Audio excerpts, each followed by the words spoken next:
The curtains have just come down on the inaugural Changi Aviation Summit, where the industry's post-pandemic recovery was the focus of discussions.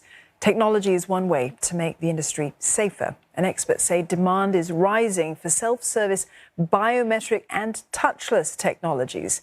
And on that note, we're speaking next to Sumesh Patel. He's president of SITA Asia Pacific. That's a global leader in air transport IT. Good evening, Sumesh. Thank you for joining us this evening. How has COVID increased this need for new technology at airports? Hi, Don. Thanks for having me. So clearly, as you said, when we look at the pre-pandemic, the average passenger processing time globally was about 1.5 hours. That has now grown to almost close to 5.5 hours when it reaches 75%, and it will go to almost about 8 hours when we hit 2019 passenger numbers.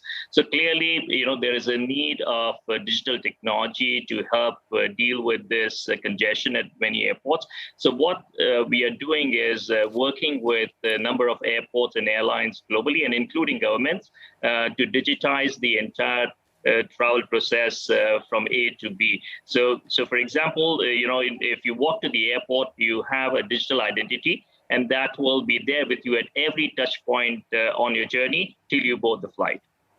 So making things easier for us when we travel.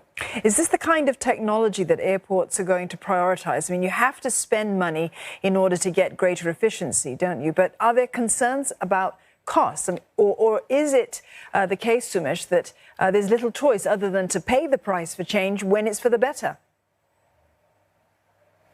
So that's a very good point, Don, because, this technology is not new. In fact, SITA started working on this technology even before the pandemic in 2019. What we are trying to do is how we can use the existing investments done by all the airports. So to give you just an example, to implement a biometric at check-in, you can use the existing kiosk, maybe just sport everything what you do on your kiosk on your mobile. When you go, or if you go to a check-in counter, on the existing check-in counter, you can just put in a face pod or a camera, and the existing infrastructure can be used. So basically enhancing and using the existing investment to make the passenger journey more seamless across all the touch points. Well, Sumesh, when we travel, it brings a lot of stress for many people, and that's one of the reasons why I think airports and authorities for the aviation sector want to make things a lot more seamless and easier. And as you were alluding to earlier, that experience for travelers is going to change. Tell us more about that. So one of the other area which is, as a stress, as you rightly said, is the passenger is the digital certification, or I would say your vaccination, because clearly, if you're going to a country, every country has a different requirement. So as a passenger, you are really unsure that do you have the right documentation? Would you have an issue from going from point A to B to C? So if you're connecting somewhere, do you have all the details? So clearly digitizing the health credential is really, really important. So, what we are trying to do is work with all the governments and airports and airlines to have a consistent platform. So every country, I would say government have their own application in terms of, the COVID application. Like, for example, we have Trace Together here in our country, and similarly they have in Thailand, in Malaysia. Every country has their own application to run that. So how can we integrate and have an interoperability between these? That's what we're trying to do. And that solution is already available. So we are working in terms of trial to make that life much easier for everyone. And so much of what happens at an airport and what makes it successful, Sumesh, isn't seen by travelers. It's the stuff that goes on beneath the surface. So what about technology that relates to that? Logistics, cargo movement, as an example. What are some of the trends that you're seeing that are going to ease increased traffic?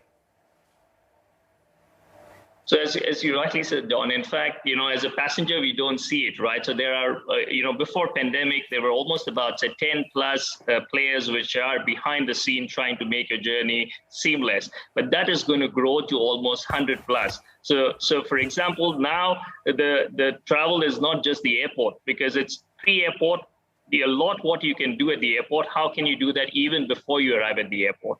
When you have your travel journey and you've reached to your destination, the next stage is how can you use the same thing for hiring the car? Use your own, digital identity, your own credential. You don't have to reproduce all the documentation. When you go to the hotel, the same thing. How can you use the same data to help your journey complete end to end? And that can even extend to, I would say, railways, cruise, and part of the journey is not just going from point A to B on an air, but it is also expanding your complete journey when you go on a holiday or on a business trip. Some exciting changes to look forward to in the future of travel. Sumesh, thank you very much for that. That was Sumesh Patel, the president of SITA Asia Pacific.